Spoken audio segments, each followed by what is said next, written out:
Hi, I'm Shauna. This is Shauna's World. Welcome back to my channel where I make videos about living intentionally. If that sounds like something you might be interested in, please give the video a thumbs up and subscribe to my channel.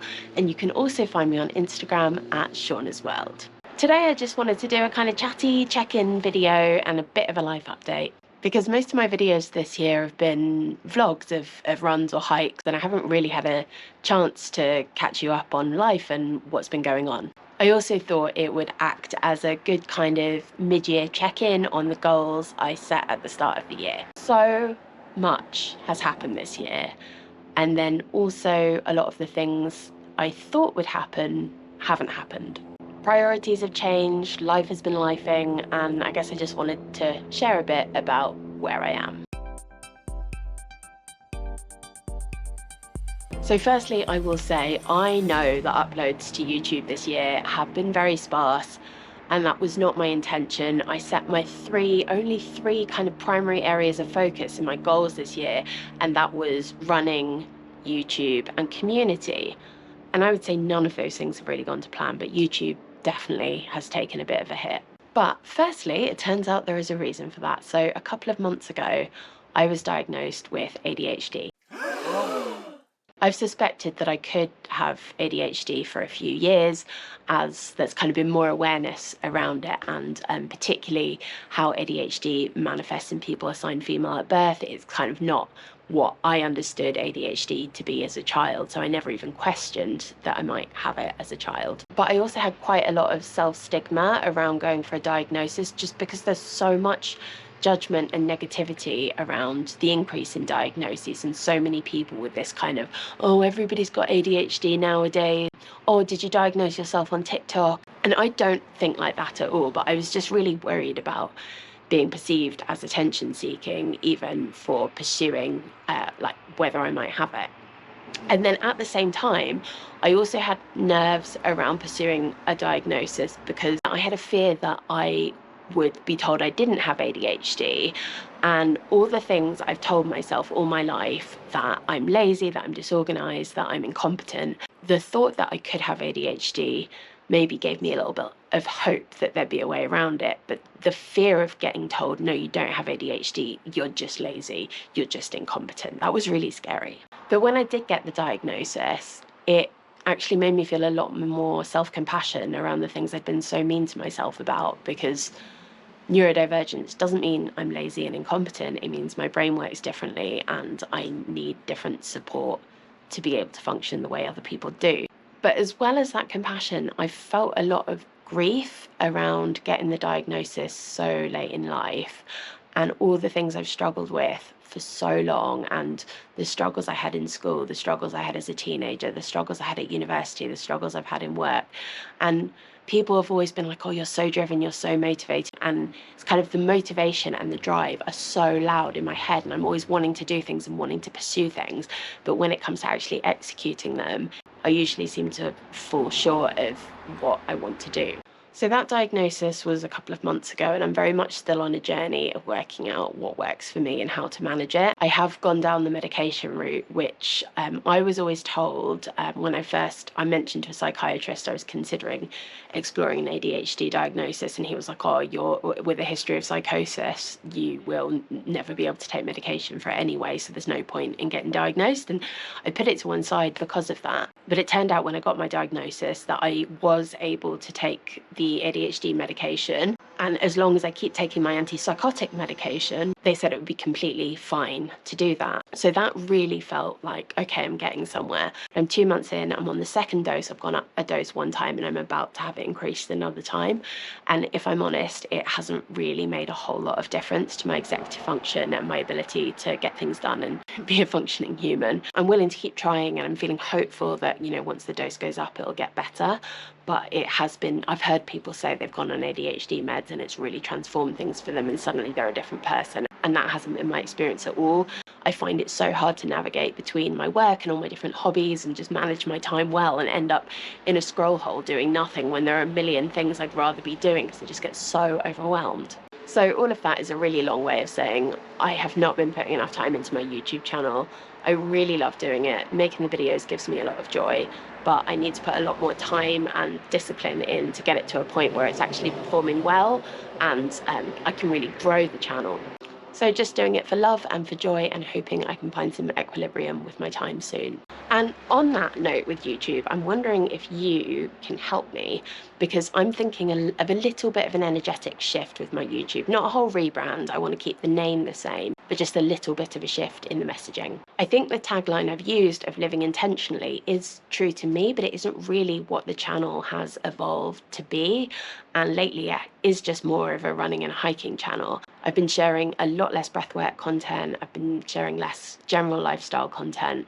And I'm wondering about a complete shift to more running and hiking focus, because it is what I love making. And I think it is what a lot of people subscribe for. Also, I attended a networking event recently called Waypoint, which was for brands and tourist boards to network with content creators with the vision of kind of maybe collaborating together.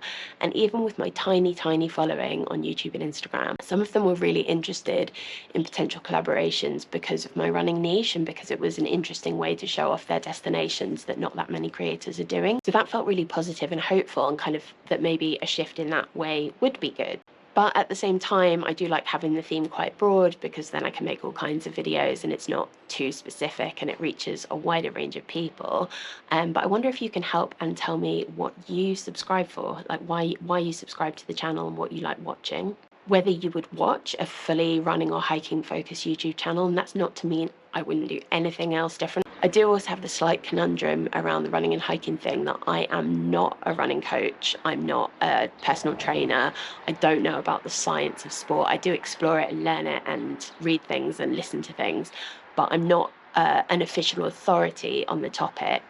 And I wonder if having a YouTube channel where that's my niche is kind of misleading. But let me know in the comments if you'd watch a channel like that was running and hiking focused, if you think that would be a good fit for me, and if you have any ideas for the tagline or messaging of how I brand that, let me know in the comments. So on to the other goals I set. So there's been another big shift for me in the community area of things. So that was something I really wanted to focus on. And actually, as time's gone on, it's something I'm drifting away from a little bit. So I'm still living in a communal house share in Totnes, and my plan had been to buy into a more permanent owned property that my partner and my friends have already bought, and it's on some land, and for that to be my long-term community home. I was just waiting for my flat sale to go through, which it hasn't yet, but it could any day now. It's really close, but it's just taking a really long time to get it over the line. But I came to realise that once I have sold it and I've got that money from it, I think that community situation isn't right for me. And I've spent a lot of time in therapy on this, and it's been quite painful to move away from something that's been my goal and my dream for so long. But as time went on, I realised it's not actually my dream. I think I was in love with the idea of it.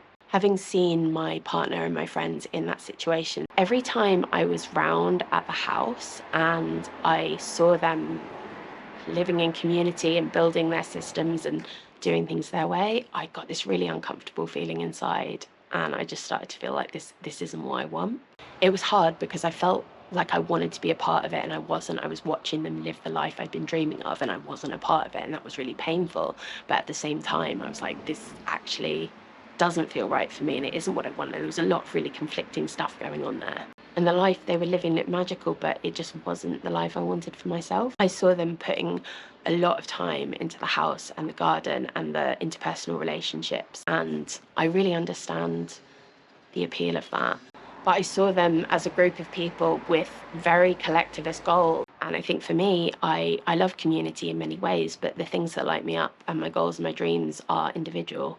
They're YouTube, they're running mainly. I mean, those are it, but other things, learning German, all of that stuff. Yeah, when it comes to things like home care and looking after a garden, I can get joy from it. I can bring intentionality to it, but it still feels like a real chore. It still feels like not what I want to be doing.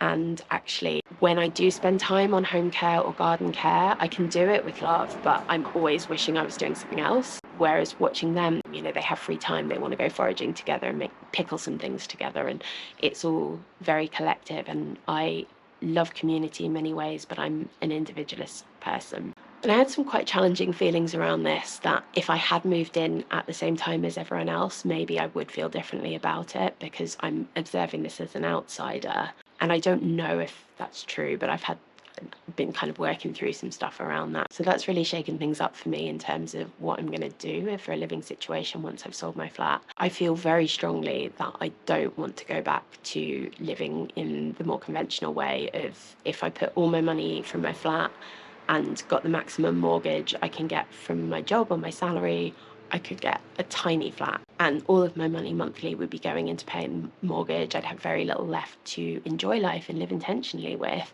And that's not the life I want. And then I'm drawn to more alternative ways of living, but I haven't landed on what's right. I mean, community could be right for the right community that was maybe more co-living and less community. But I also lived solo on my boat for a long time, and in the end it didn't work out. There was mold and I got really ill, and I really struggled with the maintenance and the cleaning and the house care or the boat care on my own. And I was really, really ready to leave by the time I moved out. But at the same time, the first year or two of living on the boat were magical. I loved living on my own in a small space, and before all the mold had set in and it had become too chaotic to manage, I really thrived there, and I really felt like I was able to pursue my goals and my dreams, and I was able to pay off debt because I was saving money. I was able to save up for a sabbatical and take that time off work to have the best time of my life.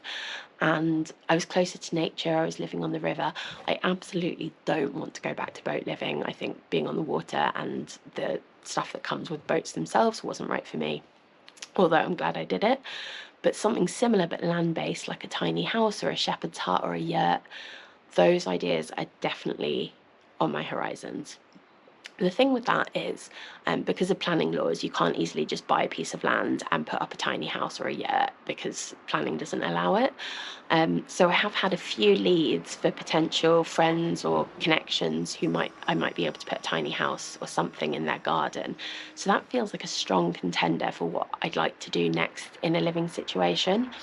But then it comes with a real risk because, tiny houses aren't cheap. And if you put it in someone's garden, you've got a place to live, but you're renting that patch of their garden. And if they sell the house, that's it. And it's not that easy to find another option like that. Then you've got this big structure, nowhere to put it. You're homeless and you have a home, but you have nowhere to put the home. And I can imagine that being incredibly stressful. And then I'll do a little check-in on my running and hiking goals and plans I have for this year. Lots of it hasn't gone to plan. So the plan was to start the year with a couple of half marathons, which I did one of, the Pagan Trails half. And then I was supposed to do one in Cornwall called the Pole Ruin Shuffle in February. And then I was really struggling with my breathing around then. And I just wasn't well enough. And then a couple of weeks later, I was diagnosed with exercise-induced asthma. So I've gotten in control of the breathing, got an inhaler now. I did my birthday hike, which I shared the video of, and that was about 40 kilometers along the Two Castles Trail, and that was a rainy but wonderful day. And then I had the first race I was really excited about this year in May, which was UTS, Ultra Trail Snowdonia, and sadly I did not start that race. I was gutted to miss it, and it was simply because it just came at a really bad time for my mental health. And it was annoying because it was the Thursday night and I was really having a mental health crisis, and I had a 5 a.m. train on the Friday morning. I was in a really bad place. I was really dysregulated. I couldn't stop crying. But I logically knew I was probably going to be okay in a couple of days. And I was like, if I could just have 24 hours to get myself together, I could probably get there. But I had a 5 a.m. train on the Friday morning, and I was like, there's no way I can get myself together to pack tonight. And in the end, I just decided not to do it. It was like an 8-hour journey to Snowdonia across like 3 trains and 2 buses or something, and I just didn't have it in me. May and June did bring some pretty awesome other fun though. In May, my best friend who lives in New Zealand was visiting, and we did lots of little walks along the coast and on Dartmoor, and just spent lots of time connecting after a couple of years since we'd seen each other. And then I hiked for a couple of days on the Southwest Coast Path with my 70-year-old mum, and there is a video on that which I would love you to watch because I'm really proud of that one, and it was just amazing to see her in action. And then into June, I also did a couple of days fast packing on the Southwest Coast Path, my first time running with camping gear. In July, I ran my first ultra distance of the year and the second furthest I'd ever run after the Lakeland 50. So this wasn't a race, it was just running a trail, which was the West Devon Way, which goes along the western edge of Dartmoor and is about 38, well, I think they say it's about 37 miles. I clocked it in the end at 64 kilometers. Don't know how that compares to miles. I keep switching and don't do that well. But I came so close to DNFing at 8K. I started off feeling horrendous. I dipped into a pub and got a double espresso and a packet of crisps and a juice, and that gave me a boost. And then I managed to really enjoy, well, kind of the last 2/3 of it. The first third was really tough. But the annoying thing about that run, I had a whole video planned and I'd put loads of intentionality into the planning and like done something really thoughtful. But I left my GoPro at home and I didn't realise until I got to my hostel the night before in Oakhampton. But it was a great run and a real confidence boost. I was really slow, like very, very slow. But I am glad I finished it, and it's all part of learning and time on feet and all of that. And I was exhausted that week. And that brings me to where I currently am, in the Stubai Alps in Austria, just outside of Innsbruck. I came here for the wedding of my running coach, who also runs the online running club I'm in, and her wife, who is also in the running club, and I absolutely adore them both. And it was wonderful to see them just so in love and surrounded by people they love. And yeah, really, really nice to be a part of that. And then I'd had a plan after that to hike a trail called the Stubai Hohenweg, which is the Stubai High Trail, and that's about 80 kilometers, and it goes all around the mountain tops around the Stubai Valley. But what do you know, another thing didn't go to plan, and just as the day I was supposed to be going up to a mountain hut to start the hike the next morning, I felt like I was getting sick and I felt really bad, and I was doing this hut to hut hike in shared dorms. I was, you know, the distances each day weren't massive, but it was a lot of elevation at altitude, and I was just like, I really don't have this in me. And actually I came really close to going home. I was just like, I just can't do it, and I was feeling exhausted from all the social batteries of the last few days in the wedding and then feeling sick.